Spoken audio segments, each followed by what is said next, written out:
In 1992, Michael was determined to outdo even himself. The result?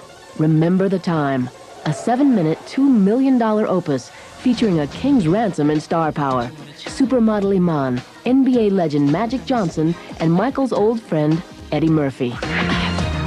Remember when we fell in love, we were young and innocent. On the night of February 2nd, Michael ruled 3 networks as the over-the-top video premiered on Fox, BET, and MTV. These are video events. Michael Jackson doesn't do anything halfway. It's always over the top. Everybody knows that. So, of course, he can pull in, you know, the biggest stars that he wants. I think it also caused other people to put, like, known actors in their video. Because Mike was always having known actors and, you know, other celebrities in his video. So I think that kind of, like, set the trend for that.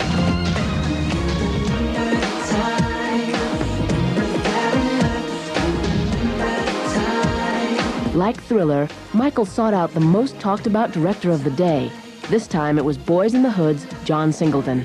The storyline is this: the Queen of Egypt, Nefertiti, is bored, played by Iman, and she asked the Pharaoh, played by Eddie Murphy, if he can find some way to entertain her.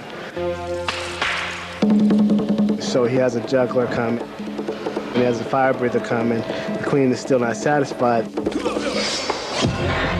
So he brings in another person, and, you know, that other person ends up being Michael.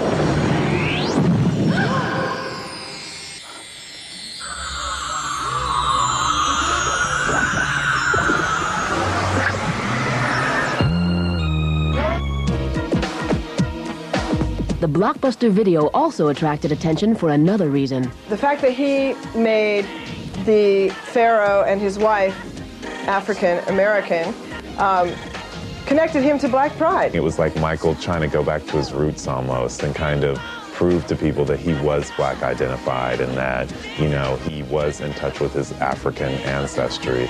But at the same time, he took it to the next level and got all these superstars and made it an event.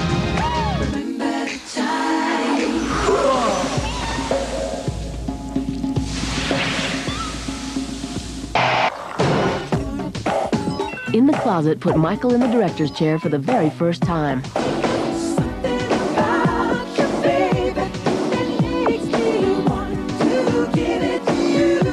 On August 23rd, 1992, nearly 10 million households got an eyeful of Michael getting down and dirty. Keep it in the closet.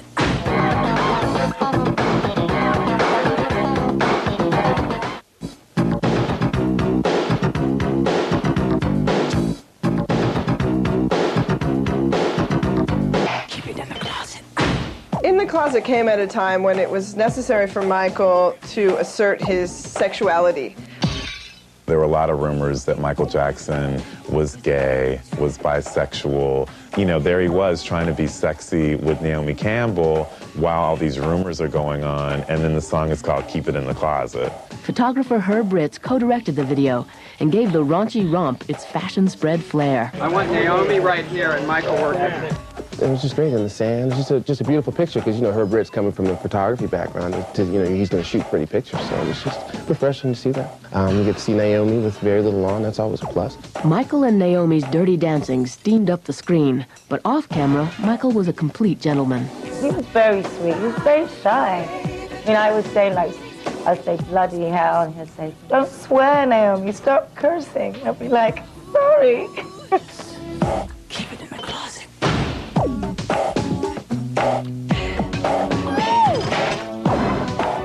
Despite its title, In the Closet was a bold attempt to show Michael's sexy side.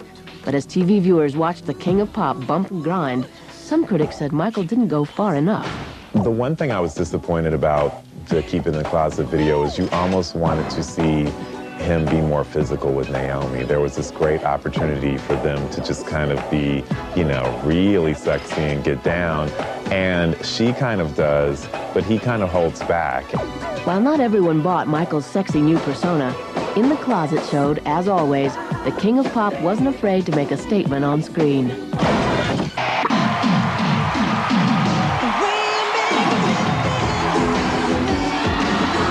The kiss that smacked round the world, Michael Jackson and Lisa Marie Presley demonstrated their newfound love for a TV audience of 3.7 million during MTV's 1994 Video Music Awards. And just think, nobody thought this would last.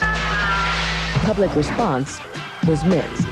Well, I never could figure out that marriage anyway, but you know, who knows? The kiss on the MTV Awards is just one of the most incomprehensible moments of contemporary pop culture. Many suspected that the speedy pop marriage was nothing but a slick PR move, and the infamous kiss a mere publicity ploy. You know, it might have been a publicity stunt, but I think more likely it was, you know, two people that had grown up in the spotlight, you know, ostracized from society to a certain extent, and obviously they're going to relate to each other. Even after a year of wedded bliss, public doubt refused to die. They write these stories to mislead you and you just make them rich. It's not true. Don't read it. It's garbage. It's junk food.